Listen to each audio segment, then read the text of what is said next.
Olá, sejam todos muito bem-vindos.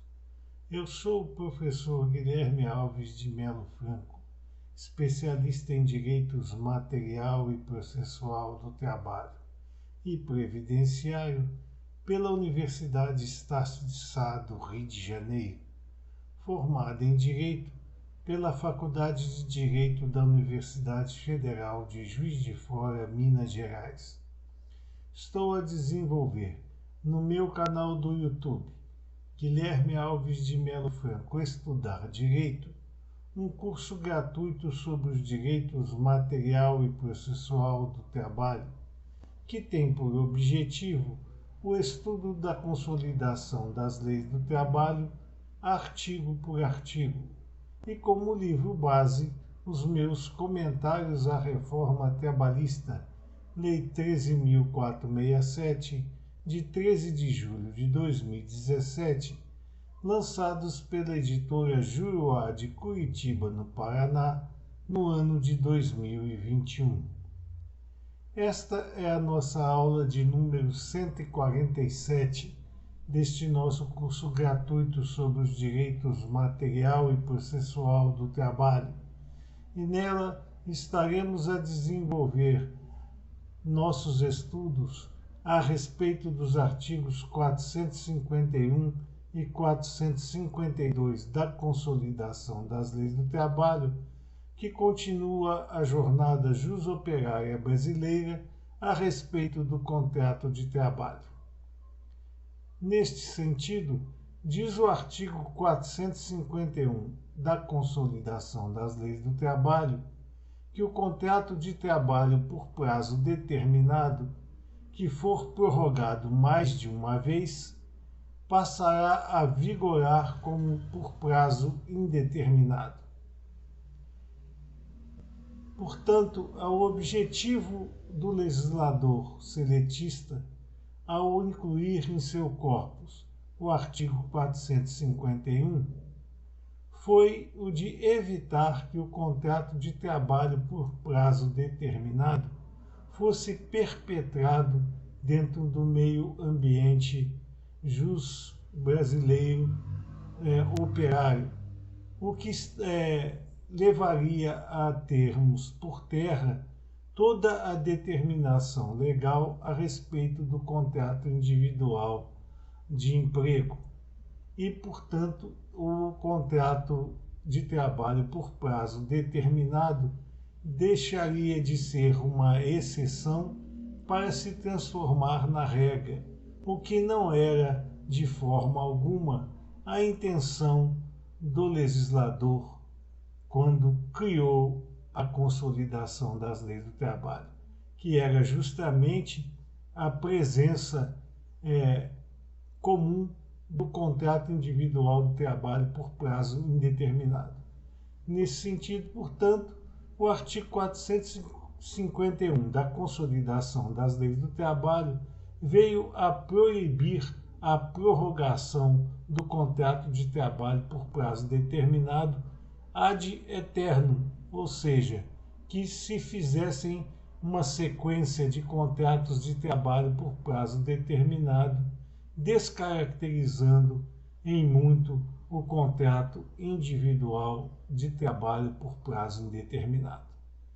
Neste sentido, o legislador preferiu apresentar aos contratantes a oportunidade de prorrogação do contrato de trabalho por prazo determinado apenas por uma vez, sendo que a prorrogação posterior a esta existente levará o contrato de trabalho por prazo determinado a ser considerado como um contrato individual do trabalho por prazo indeterminado. Todavia, assim como nós temos apresentado as nossas verificações durante estas nossas aulas deste nosso curso gratuito sobre os direitos material e processual do trabalho, bastaria que o legislador trabalhista acrescesse uma linha ao parágrafo 2º do artigo 443 da Consolidação das Leis do Trabalho,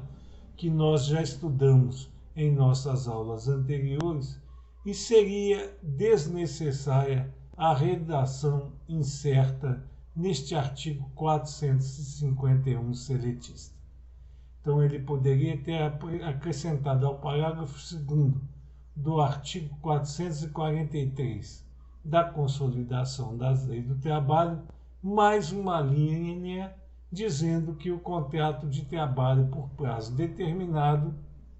poderia ser prorrogado uma única vez, sob pena de passar a vigorar como um contrato de trabalho por prazo indeterminado. Nesse sentido, se ele tivesse assim agido, não haveria necessidade de inclusão no corpus seletista deste artigo 451 que estamos a estudar neste instante. Esta é mais uma posição que nos favorece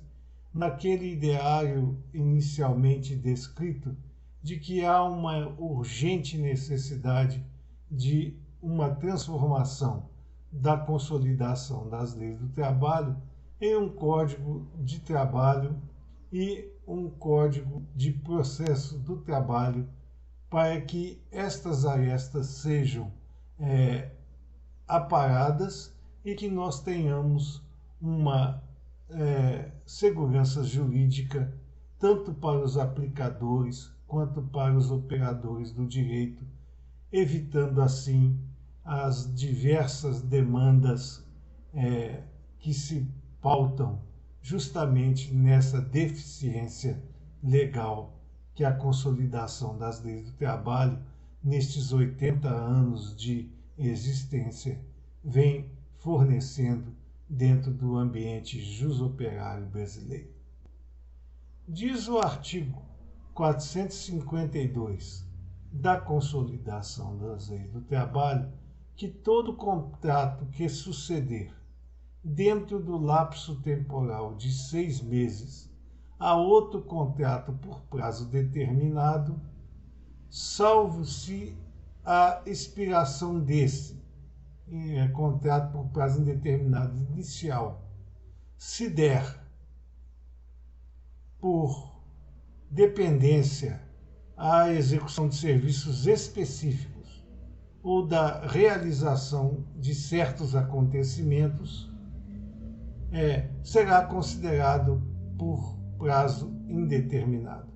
É bom que nós analisemos nesse sentido que todo contrato de trabalho que suceder dentro do lapso temporal de 6 meses, contados justamente do término do primeiro pacto, logicamente sendo novo contrato por prazo determinado, já que se o contrato que suceder for um contrato por prazo indeterminado, não há por que aplicar-se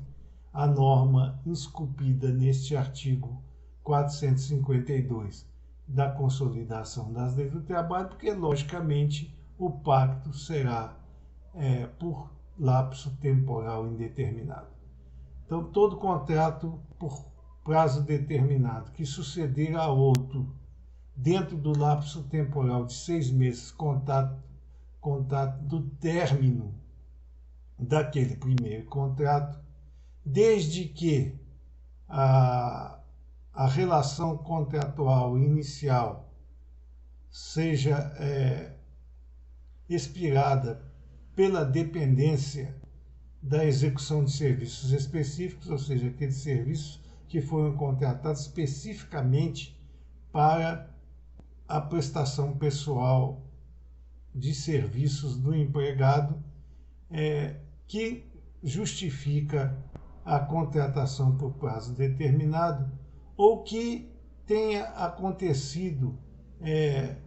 um certo evento que seja considerado determinante para o fim do pacto de trabalho por prazo determinado. Todo contrato será considerado por prazo indeterminado. A importância maior deste artigo é que a nova contratação tem que se dar dentro do lapso temporal de 6 meses. Saída dessa condição, não há falar em impossibilidade de renovação do pacto de emprego por prazo determinado, já que vencido o lapso temporal de 6 meses. Todavia, se for a recontratação estiver dentro desse lapso temporal e não depender o término do primeiro contrato para a realização de certos acontecimentos ou a execução de serviços específicos, o novo pacto será considerado não como prazo determinado, mas por prazo indeterminado. Estas eram as considerações que gostaríamos de fazer a vocês nesta nossa aula de número 147 deste nosso curso gratuito sobre os direitos material e processual do trabalho, e aproveitamos esta oportunidade para agradecer a todos vocês a presença nessas nossas aulas e solicitar aos que ainda não o fizeram que se inscrevam no nosso canal e deixem seus likes nas nossas aulas, porque é através desses dois eventos de fácil realização que vocês estarão a nos oferecer a oportunidade de continuar íntegro este nosso curso gratuito sobre os direitos material e processual do trabalho e promover a distribuição do conhecimento aqui arregimentado ao maior número de pessoas possível. Muito obrigado a todos.